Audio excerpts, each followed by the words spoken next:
व्यासपीठावरील पूज्य गुरुजन वर्ग व विद्यार्थी आणि माझ्या विद्यार्थी मित्र मी विषय मांडते साहित्यिक सावरकर. सावरकर हे फक्त साहित्यिकच नव्हते तर ते एक थोर राष्ट्रभक्त, समाज सुधारक तसेच उच्च कोटीचे कवी व साहित्यिक होते. सावरकरांचा जन्म 28 मे 1883 रोजी नाशिक जवळील भगूर येथे झाला.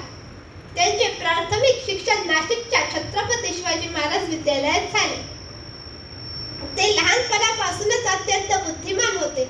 त्यांनी अगदी शब्दापासून ते कथा, लेख, ग्रंथ, पोवाडे, लावण्या, आरत्या एवढी मोठी प्रचंड साहित्य संपदा त्यांनी आपल्याला बहाल केली.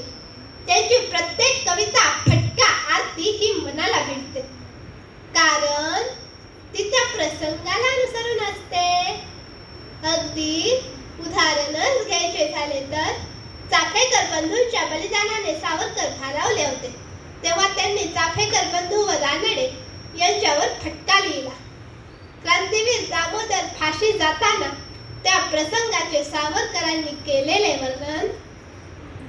दामोदर फाशी जात नव्हता, तर तो जणू लग्नाला चालला होता. न्यायाधीश हा लग्न लावणारा जोशी होता. त्याने अगदी पहाटेचाच मुहूर्त काढला होता. सत्य व देशीत हे वराड जमले होते. कीर्ती व नीती या दोन वराडीनी होत्या. लोकमान्य टिळक हे गणपती त्यांना नमन केले. फाशीचा कट्टा हेच बहुले होते.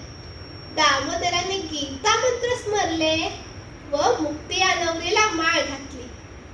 पण अरे रे, ती नवरी मायावी होती. तिने वर कुठे पळवला, सारे वराड कुठे हरपले. अंगाला अक्षरशः कापरे सुटले.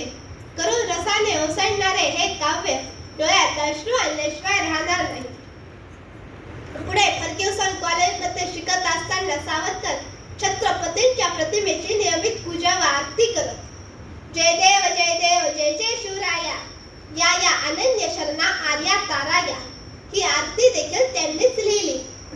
पुढे 1903 साली त्यांनी भारत मातेवर एक अजरामर असे स्तोत्र रचले. जय स्तुते श्री महान मंगले शिवास्पदे शुभदे स्वतंत्रते भगवती त्वामहं यशोयुतां वंदे वंदे. तदनंतर क्रांतिकारकांसाठी प्रेरणास्थान ठरलेला ग्रंथ म्हणजे 1857 चे स्वातंत्र्य समर, the Indian war of independence. 1857 च्या युद्धाचा स्मृतिदिन सावरकरांनी 1907 साली इंग्लंड येथे साजरा केला. तेव्हा त्यांच्या असं लक्षात आलं की 1857 चे युद्ध हे बंड नसून ते एक स्वातंत्र्य समर आहे. त्याचा इतिहास लिहावा म्हणून त्यांनी 1500 संदर्भाच्या आधारे वयाच्या 24व्या वर्षी हा ग्रंथ लिहिला. या ग्रंथाने जो इतिहास घडवला तो वेगळाच. ग्रीकांचा पराभव करणारा चंद्रगुप्त, त्याचा धुवा उडवणारा पुष्यमित्र शृंग, शृंगांना धूळ चारणारा विक्रमादित्य, शंकांचा निष्पात करणारा यशोवर्मन व तसेच दिल्लीच्या तख्त्याला हादरे देणारे भाऊसाहेब पेशवे व इंग्रजांना पिटाळून लावून या भारत मातेला स्वातंत्र्य करणाऱ्या राष्ट्रवीरांवर त्यांनी जो ग्रंथ लिहिला तो म्हणजे